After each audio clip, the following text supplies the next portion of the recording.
Well, hello there. Today is Wednesday, January the 6th, and it's my pleasure to bring the most recent update for the City of Belleville as we deal with the COVID-19 pandemic. And I am at the operations yard of the City of Belleville for our environmental and road operations. This is one of our new snow trucks.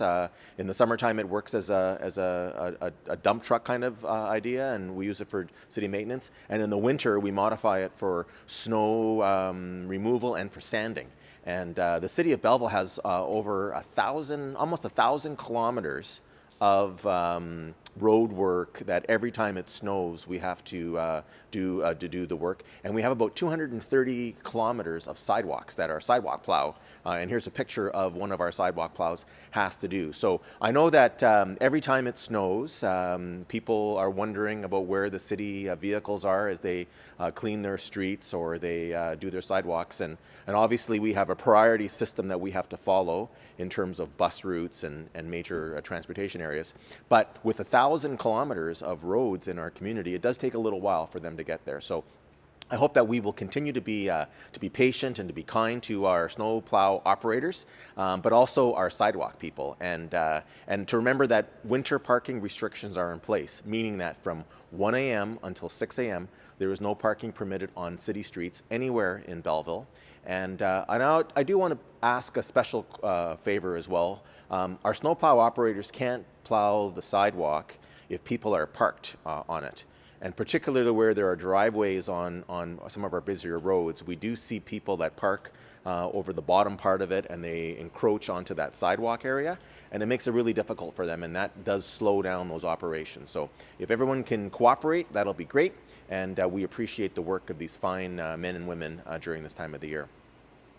Well, as I said, today is January the 6th, and we have about 33 cases of COVID in our community in the Hastings and Prince Edward Health Unit. That's all the way from Bancroft to the north to the county, includes Quinte West, and includes Napanee. And that is about a 22 per 100,000 weekly incident rate. And so if we went back to the color-coded charts that we used to sort of govern areas of restrictions in Ontario prior to this province-wide lockdown, that would put us in the yellow zone, which was where we were back on December the 26th when we went into the province-wide lockdown. So we need to continue to be vigilant and do all the things that we know work. Washing your hands, socially distancing.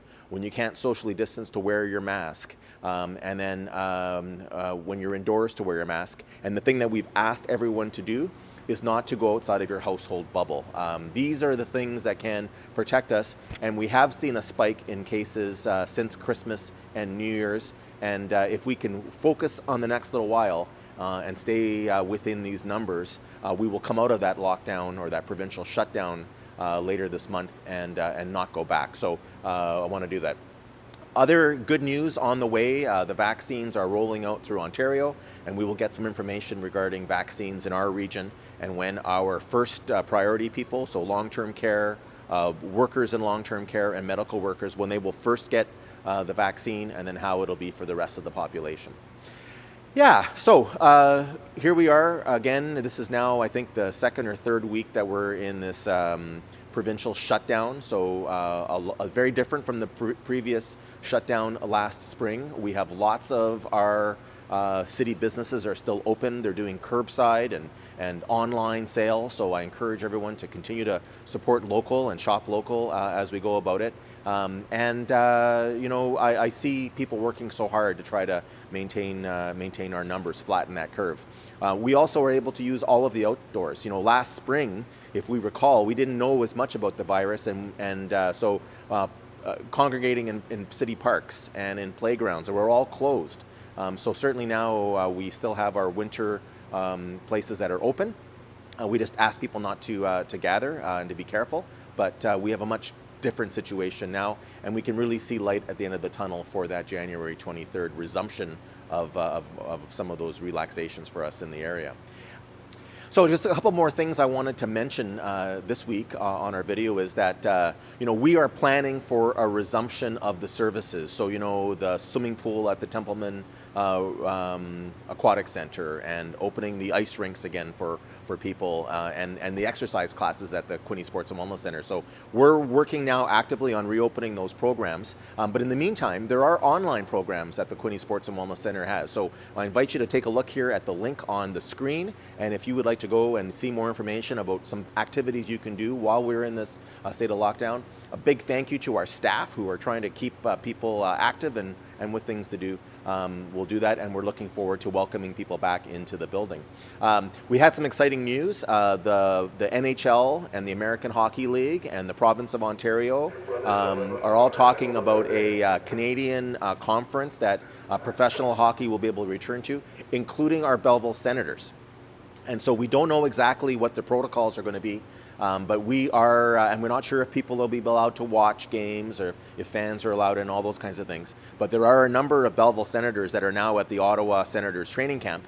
And when they make some decisions about who's going to be staying on the NHL roster and who will be returning to the American Hockey League roster, we may actually have them come back here to the CA Arena in Belleville. And we're not sure yet. We're cooperating with the Belleville Senators. We want that team to do well. And more information on that will be coming in the future. Here's some information about our Snow Angels program, where residents who help those that might be elderly or unable to do their own sidewalk clearing and their driveway clearing, that they can volunteer. And we have some great prizes or gifts that we give for people doing it, and we help with that.